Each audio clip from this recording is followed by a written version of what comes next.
네, 안녕하세요. 네, EBS 유아 다중지능검사 표준화 검사를 만든 숭실대학교 김상옥 교수입니다. 반갑습니다.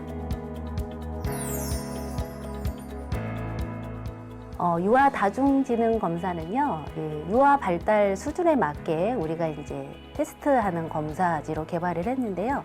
다중지능검사는 아이들이 가지고 있는 지능에 대한 부분을 8개의 영역으로 저희가 구분해서 어떠한 것을 흥미롭게 좀 재미있어하고 관심을 보이는지에 대해서 좀 유아 시기 때 우리가 좀 발견하는 부분, 또 이걸 통해서 아이들의 장점을 더 조금 더 부각시킬 수도 있고요.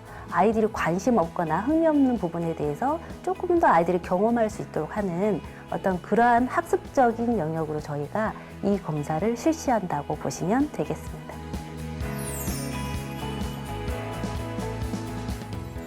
네, 우리 아이가 어떤 걸 좋아하고 또 어떤 것에 흥미를 더 보이고요. 또 거기에서 자신이 잘하는 것에 대한 자신감과 유능감을 느낄 수 있는지에 대한 영역을 8가지로 알아볼 거예요. 실제로 이제 미국의 하워드 가드너라고 하는 학자는 이렇게 말했어요. 아이들의 이 IQ가 실제로 아이들의 지능을 정확하게 평가하는 것이냐, 부모님이나 선생님들이 봤을 때 어떻게 아이들 언어 지능과 수리 논리 영역으로 인간을 구분할 수 있겠어요? 그래서 다양한 영역 중에 8가지 영역을 그 중에서 중요한 부분을 저희 지능으로 평가한다고 했고요. 지능이라고 하는 것은 우리가 잘 해낼 수 있는 역량이라고 보시면 되는데 그 부분을 유아기 때 좀 이렇게 저희가 더 좀 빨리 발굴을 해서 더 잘할 수 있는 부분은 좀 확장시키고 좀 관심이 없는 이런 부분을 조금 보완하는 쪽으로 우리가 하는 부분을 권하고 있죠. 우리가 알고 있는 유치원이나 어린이집 기관에서 주로 많이 사용하고 있고요.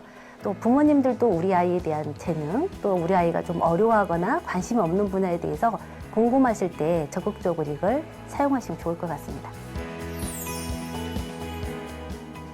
이 검사지를 실제로 실시하고 나서 결과가 나오신 다음에 아이들이 실제 적용 가능한 저희가 아이들 학습 유형이라든가 아니면 아이들의 발달에 맞는 흥미 있는 분야에 대한 코칭 부분을 저희가 여기에서 학습 전략으로 넣어놨거든요. 그래서 이런 부분을 사용할 수 있는 것이 그냥 수준만 평가한다라고 하는 거하고는 다른 점이라고 볼 수 있습니다.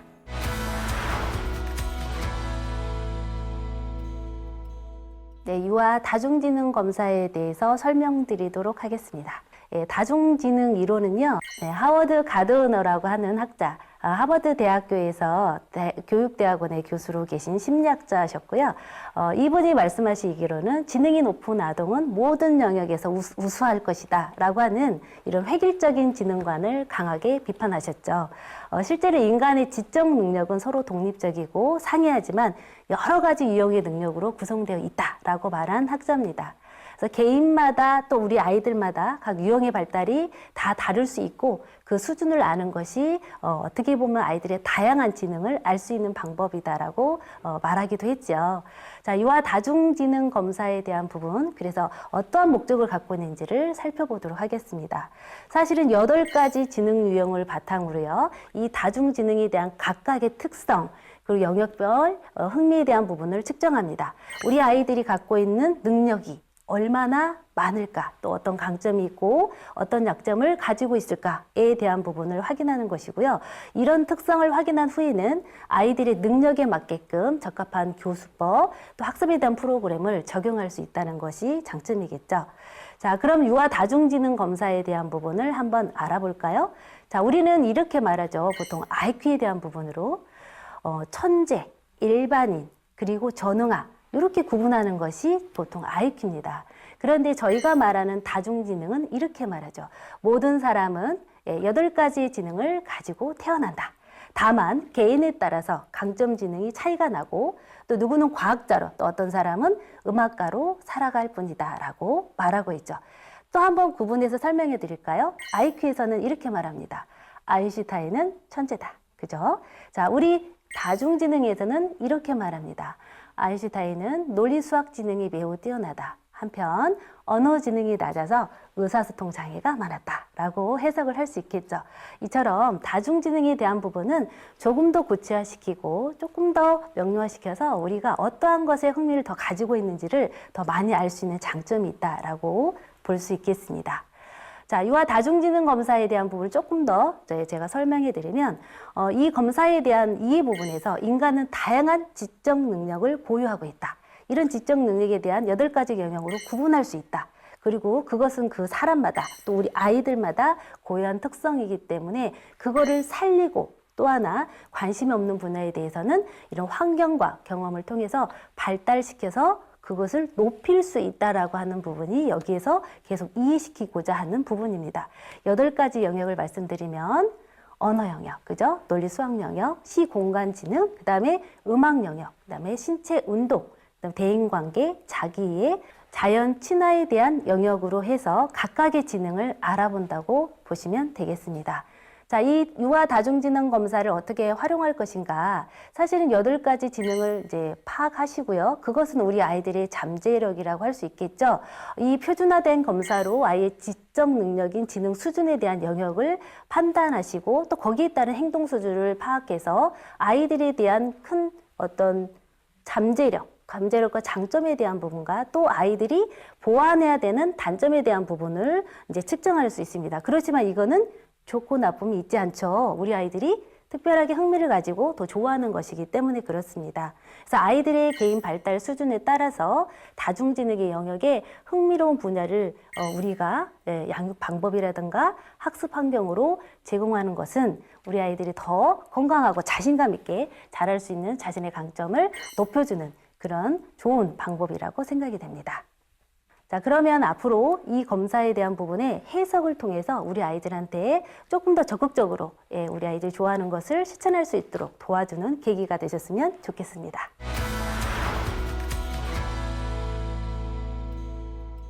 네, 유아 다중지능 검사에 대해서 검사를 실시하고 또 검사 결과에 대해서 확인하는 것에 대해서 알아보도록 하겠습니다. 검사 실시는 유아를 대상으로 하고 있고요. 3세에서 7세로 부모 보고식으로 실시되고 있습니다. 여기에서 이제 그림 다중지능 검사는 아이가 직접 그림을 보고 체크하는 부분도 있다는 부분을 설명을 드리고요. 문항의 수는 70문항이고 소요되는 시간은 30분 정도입니다.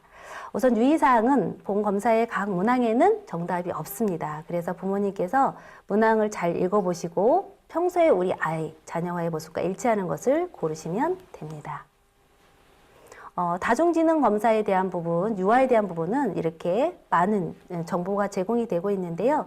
이 검사 결과지를 보시게 되면 순서적으로 어떠한 부분을 유의하고 또 아이에 대한 부분을 판단할 때 이 부분에서 주의를 해야 되는지에 대한 부분을 함께 살펴보도록 하겠습니다. 다중지능 검사에 대한 결과 유효성을 보도록 하겠습니다. 이 검사에 대해서 실시하고 나서 이거에 대한 해석을 할 수 있냐 없냐는 여기에 대한 유효성이 검증이 되어야 저기가 그 다음에 이제 결과에 대한 부분을 확인할 수 있는데요. 첫 번째는 변별력입니다. 이 변별력이라고 하는 것은 각 지능별로 변별력이 다소 부족하다. 아니면 변별력이 있다라는 표현을 쓰는데요. 변별력이 부족하다라고 하는 것은 각각의 점수의 차이가 많지 않다라는 얘기고요. 그럼 아직 유아인 아이들이 거의 대부분 자신이 잘하는 강점을 두드러지게 나타내거나 하는 부분은 어려울 수 있으므로 보통 약간의 다소 부족하다라고 하는 것은 우리가 해석을 해도 된다라고 보실 수 있겠고요. 초등학교, 중학교, 고등학교 올라갈수록 이 변별력에 대한 차이가 많아지고요. 실제로 초등학교 고학년 이상이 되면 아이들이 자신이 잘하는 장점은 훨씬 더 크게 강화를 하는 경향이 있고 좀 어려워하는 부분에 있어서는 조금 더 좀 관심이라든가 흥미도가 떨어지는 경향이 있습니다. 두 번째는 응답률에 대한 부분과 연속 동일 반응에 대한 부분까지 저희가 확인해서 정상이다라는 부분을 보고 저희가 검사를 해석하도록 합니다. 자, 다중지능에 대한 전체 프로파일과 지능별 순위가 나타납니다. 실제 여기 보시면 여기 이렇게 화살표 모양으로 가장 좀 넓게 퍼져 있는 부분이 우리 자녀가 가장 높은 지능을 가지고 있다라고 보시면 되겠고요. 1위 지능은 시공간 지능, 두 번째는 음악 지능이고요. 사실은 중간에 있는 다양한 지능도 다 함께 살펴보시겠지만 저 아래 보시면 논리 수학 지능과 신체 운동 지능에 있어서 아이가 좀 관심이나 흥미도가 떨어지는구나 라고 볼 수 있겠죠. 실제로 이제 부모님이 이거 실시하실 때 문항을 한번 읽으시면서 하셨을 텐데요. 우리 유아들이 실제로 언어적으로 표현하거나 실제 행동으로 자신을 나타내고 있는 수준을 아주 낮게 편안하게 저희가 읽어가면서 체크할 수 있도록 해 놓았기 때문에요. 예, 부모님들도 이 지능에 대한 부분이 명확하게 보여지는 것에 대해서 만족도가 높을 것으로 보여집니다. 그래서 다중지능은요, 우리 아이가 고유한 어떤 기질이나 성격으로 나타나는 거기 때문에요. 좋다, 나쁘다라고 판별하지 않으셨으면 좋겠습니다. 자, 그러면 1위 강점지능부터 살펴볼까요? 1위하고 2위 강점지능이 여기에서 정확하게 조금 더 깊이 있게 설명이 되어 있고요. 그 다음에 저희가 보완지능이라고 해서 하위 요인에 대해서 저희가 어떻게 보완할 것인지에 대한 부분이 이제 설명되어 있습니다. 사실은 1위 순위에서 1순위 강점지능에서 언어지능이 나타났고요. 우리 아이는 일상생활에서 읽기를 좋아해요. 쓰기도 잘해요. 또 이야기도 잘하고 자신의 생각을 말로 잘 표현해요 라고 해서 우리 아이에 대한 것을 좀 편안하게 설명이 되어 있고요. 대표 인물이 있고 그 다음에 대표 인물과 대표 학자, 그리고 사실은 아직은 어리지만 우리 아이가 미래에 자신의 어떤 직업이나 진로를 본다고 했을 때 대표 직업군과 우리 아이가 나타내고 있는 이 강점 지능인 언어 지능에 대한 설명이 나와 있습니다. 실제로 우리 언어 지능이 높은 아이들은요, 동화책을 되게 좋아할 거예요. 읽어달라고 조르고 또 실제로 동화책을 많이 보는 아이일 거고요. 이걸 바탕으로 해서 이해하는 내용, 또 정확히 글을 쓰거나 전달하는 능력도 뛰어날 것으로 보여집니다.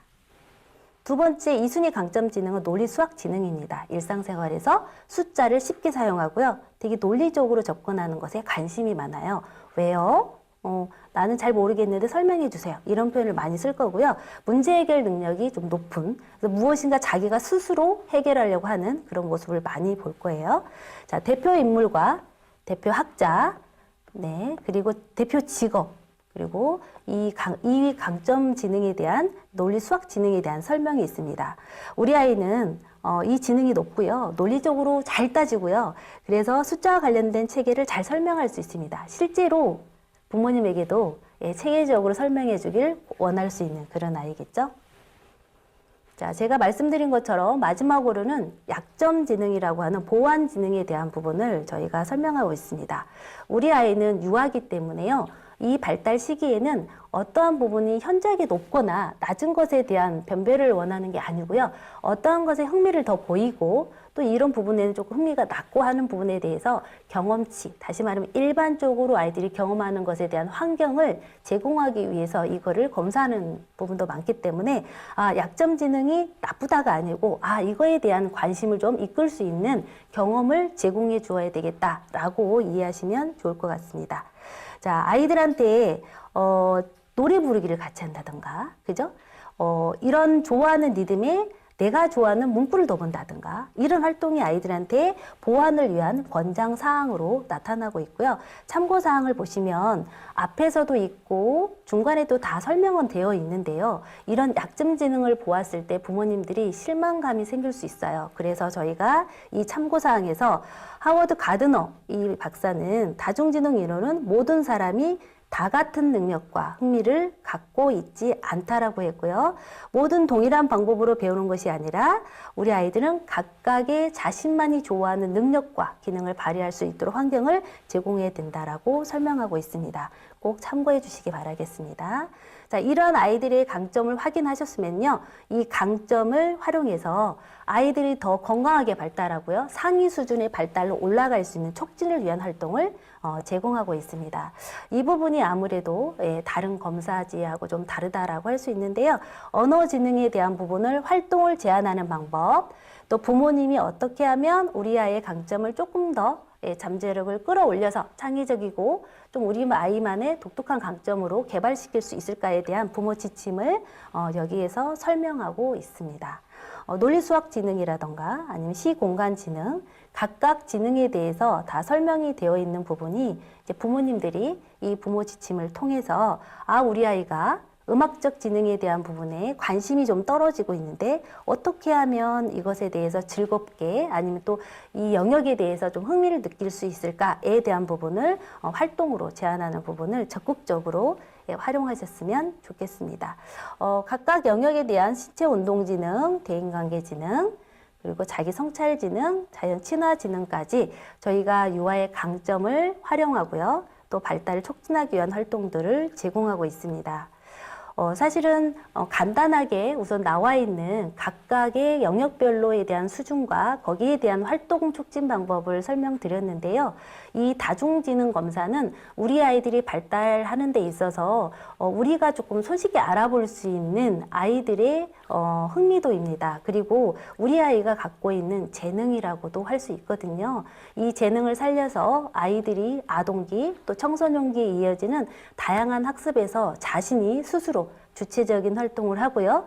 그 건강한 자아를 가지고 자유로운 학습에서 도전하는 또 동기가 높은 아이로 성장할 수 있도록 우리는 충분히 지원할 수 있다고 생각합니다. 검사 결과를 잘 활용하셔서 현장에서 상담과 교육에 적용하시기 바라겠습니다.